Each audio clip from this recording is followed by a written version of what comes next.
Hello बच्चों, let's see this question. The question says two bodies of masses 3 kg and 6 kg are moving with velocities 2 meter per second and 5 meter per second towards each other. दो bodies है हमारे पास, उनका मास है 3 kg और 6 kg, वो दोनों एक दूसरे की तरफ मूव कर रहे हैं with velocity 2 meter per second and 5 meter per second. Calculate the velocity of their center of mass. हमें center of mass की velocity बतानी है इनके. तो मान लेते हैं ये हमारी बॉडी है 3 kg मास वाली, ये है बॉडी हमारी 6 kg मास वाली. ये दोनों एक दूसरे की तरफ मूव कर रहे हैं, मतलब ये 2 मीटर पर सेकंड से इसकी तरफ मूव कर रहे हैं, ये वाली बॉल मूव कर रही है इसकी तरफ 5 मीटर पर सेकंड से. तो हमसे पूछा है सेंटर ऑफ मास की वेलोसिटी बतानी है. तो इस क्वेश्चन का की कॉन्सेप्ट ये है,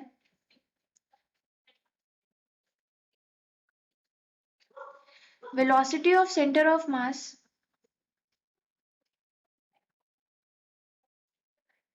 is given by PCM is equals to mass of one body m1, velocity of that body, mass of second body into velocity of that body, mass of third body into velocity of third body, and so on upon m1 plus m2 plus m3 and so on. तो हमारे में case में तो सिर्फ दो ही object है, दो ही bodies है, तो इनका v सेंटर ऑफ मास निकाल लेते हैं.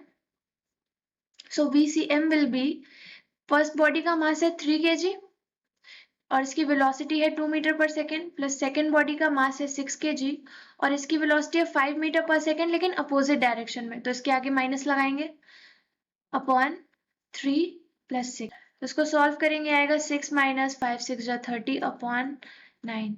So it is minus 24 upon 9. तो ये आ गया माइनस 2.66 मीटर पर सेकेंड. और माइनस साइन का क्या मतलब है कि ये अपोजिट डायरेक्शन में है, मतलब कि ये हमारा सेंटर ऑफ मास कंबाइंड मास का होगा और ये इस डायरेक्शन में मूव कर रहा हो क्योंकि डायरेक्शन माइनस आई है. और वेलोसिटी कितनी होगी इसकी 2.66 मीटर पर second. Hope you understood well. Best of luck.